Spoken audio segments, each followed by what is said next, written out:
the feet are at right angles to each other, the heels touching together. And this is the way a master mason would stand and approach the altar. And again, the same thing applies. If this person were to go into a court or even like a job interview perhaps and want to let people know that he was a mason, he might stand this way and not have to say a word. It's interesting, though, that Proverbs chapter 6 and 12 says this: "A naughty person, a wicked man, walketh with a froward mouth. He winketh with his eyes, he speaketh with his feet, he teacheth with his fingers." Just what we're talking about here. And people say the Word of God isn't inspired. Okay. Now, let's talk about the good old boy network. Let's talk about the craft and business.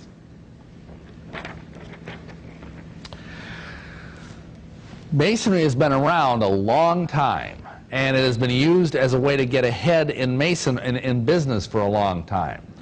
Masonry began with the stonemason guild, and it may surprise you to learn that it was just like, for example, say the carpenters union that we have today, or the plumbers union, or even the stonemasons union, except for one difference. Back in the Middle Ages, nobody could read. So, for example, if you showed up on a job site and the foreman said, "Are you a master mason?" and you whipped out your card and showed it to him, he couldn't read it. That's a problem. So how do you let someone know that you're a master mason if they can't read? Well, the answer is simple. You walk into the job site, you say, "I'm a master mason." You can either use some of these little handshakes, or you can simply do this. You go like this, and the guy knows you're a master mason. And that's all there is to it. You got the job. Just as good as a dues card. Now here's another question. It's more contemporary. Let's say your boss is a mason.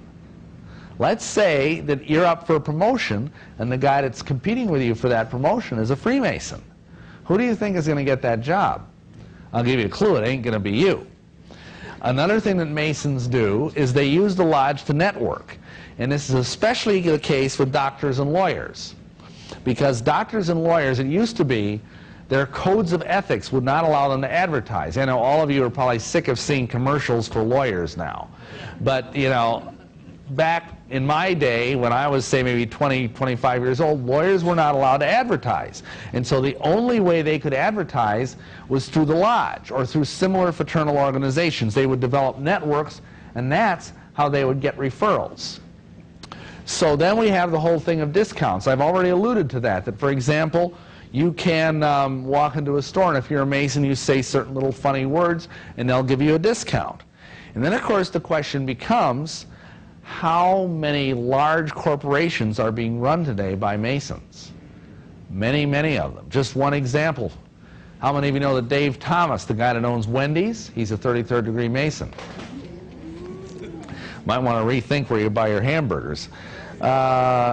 Anyway, and it's a shame because I always kind of like that guy. Anyhow, then we've got the lodge and the law. This is even getting more sinister here, folks.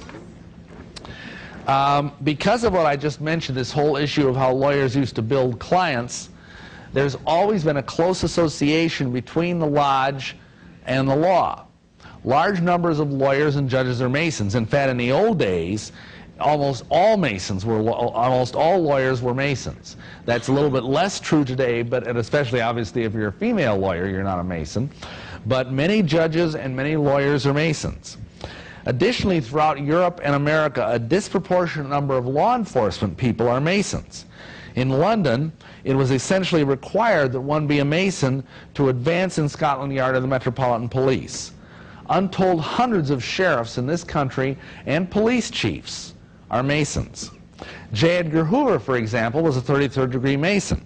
This left a solid Masonic stamp on the FBI, which persists to this day. Now, all of this sounds only vaguely disturbing, but for one thing, and that is the content of the oaths that are given in Masonry.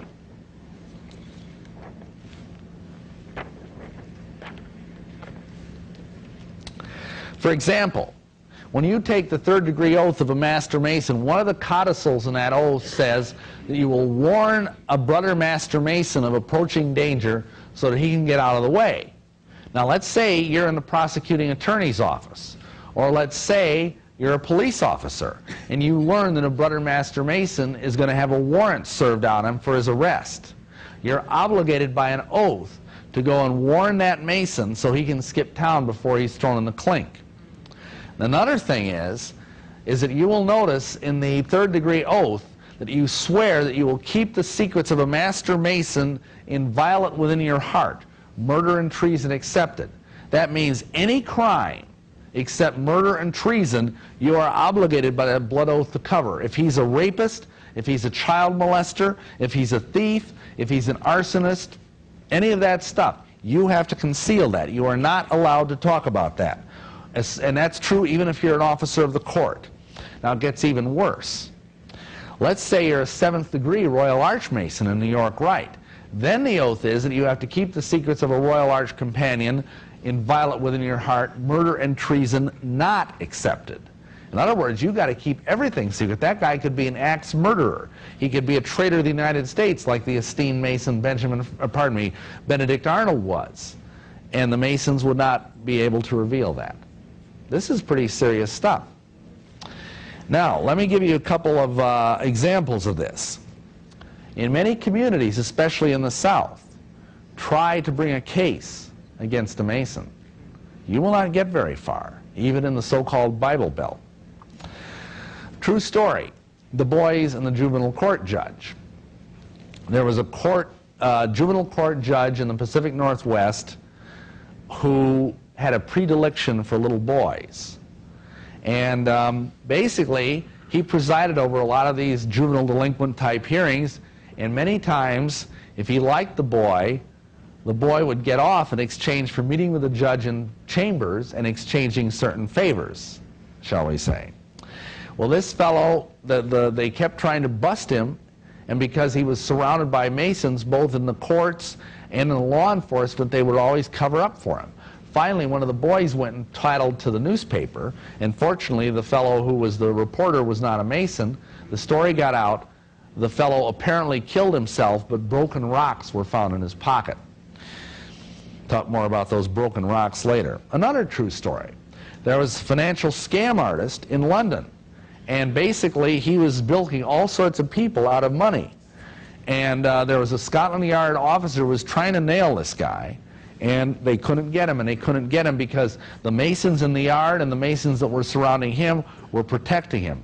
Finally, the guy did manage to find enough evidence to convict the fellow, but guess what happened to the Scotland Yard official? He was almost busted the meter maid. And they kept giving him the worst possible assignments, and finally the fellow actually had to resign.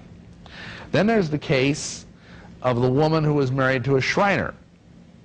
It was his second marriage. He was considerably older than she. She was a young, attractive woman. And he was a member of a very elite shrine organization called the Jesters. Now, if you know anybody who's a jester, be afraid. These are very creepy people. And what would happen in this particular woman's case, and I know it's not isolated because of some of the documents I have seen, every Friday night they would have poker. And he would tie his wife up on the bed, and all the other jesters would rape her. And there was nothing she could do about it. She went to the local police chief, and he was a Shriner. She went to the district attorney, and he was a Shriner. And finally, she was about to go higher than that, and a psychiatrist came to her and said, if you say one more word, we're going to have you locked up as a paranoid delusional because I'm also a Mason. And you'll be locked up forever on my signature, and you'll never get out. She ended up having to flee the state. These are examples of how Masons can cause a miscarriage of justice. But here is probably the most celebrated example of this in the history of the West. Jack the Ripper, a Freemason? The answer to that question is yes, one way or another. Let me explain. For those of you that may not know, Jack the Ripper is probably the Western world's first known serial killer. He murdered 8 prostitutes in Whitechapel district of London in the year 1888, and he had the whole city of London terrified. This was Victorian England, mind you, and nothing like this had ever happened in the history of England that anybody knew of. And here's what happened. They mounted a huge investigation. The man in charge of the investigation was Police Commissioner Warren, who was a Freemason. At that time, the Prime Minister of England, as is often the case, was a Freemason. The heir presumptive to the throne of England, the Duke of Clarence, was also a Mason. And the physician to the royal court at the time, Dr. Gull, was a Freemason. Now, here's what actually happened. The 8 women who were killed, if you study this, and I happen to have been, before I even became a Mason, I was kind of a Jack the Ripper buff. I'd read several of the books about him and kind of studied up. And when I became a Mason, I realized that the horrible way these unfortunate women were murdered was in accord with Masonic ritual gestures. Just one of them had her throat cut from ear to ear, another one had her bowels ripped out of her body and thrown over her left shoulder, and so on and so on. These were Masonic ritual murders. But why? Well, here's what happened. Believe it or not, the Duke of Clarence, who was second in line to the throne of England, had fallen in love with a prostitute named Annie Crooks. And he married this woman. Now, that was bad enough. But he had a child by her, a little girl. And this woman, horror of horrors, was a Roman Catholic. Now, if you understand the way the Parliament and the monarchy work in England, there is a law that no member of the royal family can ever marry a Roman Catholic because of the adversarial relationship that existed for centuries between the Church of Rome and the Church of England. And so this would have shaken the very foundations of the throne of England. So Dr. Gull, who was a physician and surgeon, had Annie Crooks committed to a mental institution where she died by suicide several months later, because of course in those days mental hospitals were not really Club Med, not that they are today either. The little girl, who was 2 or 3 at most, was placed in a Catholic orphanage. But every woman in Whitechapel, from Catherine Beddoes to Mary Jane Kelly, that knew of the wedding and knew Annie Crooks, were horribly murdered to conceal the secrets of a brother Master Mason. Now, you'll notice the thing up there on the board says the Jewes will not be blamed for nothing. Now, you might wonder, what the heck does that mean? Well, this phrase was scrawled on an alley in Whitechapel during the height of the hysteria. What does that phrase mean? Well, believe it or not, Police Commissioner Warren ordered it immediately struck from the alley. It was taken off the alley, erased. He claimed it was because he did not want to have anti-Semitic riots, because he was afraid people would believe the Jews were out there killing prostitutes. Actually, that was a lie. This term, Jewes, is actually a Masonic code word. It refers to the 3 ruffians who murdered Hiram Abiff, Jubilo, Jubilah, and Jubilum. And this was a kind of roundabout way of saying the Masons will not be blamed for nothing.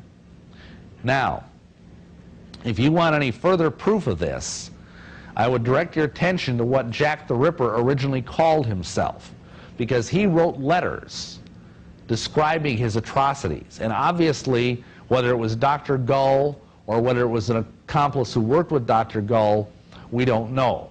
But we do know this. Many people have remarked that the killings themselves were obviously done by someone who was a surgeon. The cuts were done very, very carefully and with an extremely profound knowledge of human anatomy.